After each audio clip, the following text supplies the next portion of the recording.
Assalamualaikum warahmatullahi wabarakatuh. Salam rayu untuk kita semua. Semoga yang nonton video ini rezekinya berlimpah, segala urusannya dipermudah dan selalu diberi kesehatan. Oke, amin amin amin. Di kesempatan kali ini saya akan menjelaskan kenapa santet bisa masuk rumah kamu. Padahal harusnya tidak bisa ya, tapi kenapa bisa ya? Nah, penjelasan kali ini saya tidak ke agama dulu ya, jadi tidak ada agama ya maksudnya gini, kita tidak membahas tentang agama dulu, tapi tentang mungkin budaya adat leluhur kita, jadi gitu ya. Jadi kita sampingkan dulu soal agama, tapi tetap soal agama pasti penting dan sangat penting. Jadi penjelasannya gini, kenapa santet bisa masuk ke rumah kamu. Mula-mula seperti ini kalian harus pakai logika ya, jadi biar paham saya jelaskan satu persatu, nanti kalian rangkum sendiri tentang kenapa santet bisa masuk rumah kamu. Mula-mula pertama gini, setiap daerah pasti ada leluhur penunggu daerah situ atau yang bertanggung jawab atas daerah situ. Semisal desa A pasti mempunyai suatu hal yang keramat, semisal danyang atau tempat perdanyangan seperti itu ya. Lalu gini, di daerah itu yang tanggung jawab dan yang babat alas atau yang mempunyai tanggung jawab di situ adalah danyang. Di desa A ada danyang dan rumah kamu ada di desa A itu, tapi kenapa rumah kamu kok bisa kena santet? Semisal santet ke orang atau semisal toko kamu kena santet agar tertutup atau agar sepi gitu ya. Penjelasannya gini, simpel kok. Pertama, kenapa kok bisa masuk ya, karena kamu tidak meyakini bahwa adanya danyang atau sembabat alas atau sembau rekso di daerah A itu, di desa A itu. Jadi sebenarnya gini, kalau kamu meyakini keberadaan beliau atau danyang itu, maka setidaknya danyang itu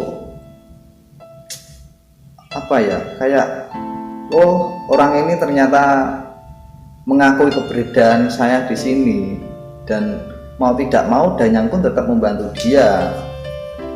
Siapa sih yang nggak suka kalau ada hal yang buruk masuk ke daerah kita? Jadi kalau semisal saya danyang gitu ya, ada santet masuk, harusnya saya tolak karena santet ini bertujuan ke rumahnya si B ini, dan si B ini mengakui bahwa keberadaan saya ini ada. Jadi lebih baik saya menolak santet itu karena orang ini orang baik. Jadi hal seperti itu sangat apa ya, logikanya masuk gitu loh. Ada hal buruk masuk mau ke rumah kamu, dan ternyata itu sudah dihalangi oleh danyang itu atau yang bertanggung jawab di desa itu. Simpel. Jadi itulah hal yang banyak orang terkena santet, banyak orang yang tokonya terkena siraman pakai agar sepi, agar terlihat tertutup. Jadi penjelasannya seperti itu. Kamu harus meyakini bahwa adanya danyang dan mengakui keberadaan dia itu memang ada. Jadi kalau kita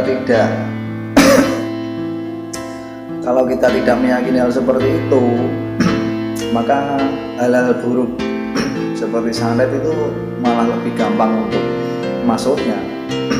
Dan untuk sebelum terjadinya buruk seperti itu, semoga kan ya jangan sampai terjadi, tapi setidaknya untuk menanggulangi itu yakinilah keberadaan bahwa memang ada yang membabat alas ini dan memang ada yang menjaga di daerah ini. Jika mereka tidak ada, maka tidak mungkin keberadaan kamu ada di situ. Maksudnya jika desa itu tidak dibuka oleh seseorang itu, maka kamu tidak mungkin berada di desa itu. Kan enak kan seperti itu. Jadi memang nggak mau ya, kita harus mengakui bahwa keberadaan beliau itu memang ada. Kan banyak sih orang yang terkena santet, terkena apapun, mudah untuk masuknya ya, karena sebagiannya adalah karena hal itu ya. Mudah kan dipahami. Jadi kamu memang harus mengakui dan meyakini bahwa keberadaan mereka itu memang ada. Dan untuk menanggulanginya lalu santet bisa masuk, lalu untuk kita menghilangkannya bagaimana? Ya itu tadi, kamu harus meyakini, dan lebih baik kamu setidaknya berdoa itu untuk danyang itu. Doanya jangan yang aneh-aneh, yang penting tidak musyrik, itu aja lah. Oh ya, saya meyakini bahwa danyang itu ada, dan jika danyang itu tidak ada di sini, maka keberadaan saya juga tidak di sini, mungkin seperti itu. Dan kamu mendoakannya semoga tugas beliau atau tanggung jawab beliau bisa lancar untuk segala urusannya. Jadi doa seperti itu simpel tapi penting. Lakukan seperti itu, dan untuk menanggulanginya kalian setidaknya mintalah doa-doa.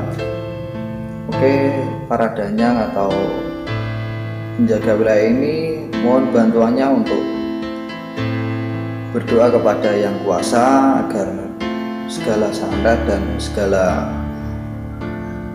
hal-hal buruk menimpa rumah kamu atau toko kamu untuk dihilangkan. Jadi gitu, jangan meminta kepada danyang langsung. Dan kamu meminta pun sebenarnya tetap aja dibantu, tapi setidaknya mohonlah doa kepada beliau agar mendoakan kita juga kepada Yang Kuasa. Jadi sama-sama meminta kepada Yang Kuasa seperti itu. Itu sangat simpel tapi sangat bermanfaat. Kenapa santet bisa masuk ke rumah kamu, padahal ada yang menjaga daerah wilayah kamu, dan padahal wilayah kamu itu jika dimasuki hal buruk, ya kan nggak suka untuk danyang itu, tapi kenapa kok bisa masuk? Ya karena itu tadi. Nah, penjelasan seperti itu simpel sekali kan. Nah, semoga bermanfaat untuk kalian semua. Setidaknya dengan seperti ini kita mau mengakui bahwa leluhur kita itu memang ada dan bertanggung jawab dan bisa membantu kita untuk mendoakan kepada Yang Kuasa. Jadi seperti itu penting. Oke, cukup sekian dulu. Jika ada pertanyaan silahkan komentar. Wassalamualaikum warahmatullahi wabarakatuh.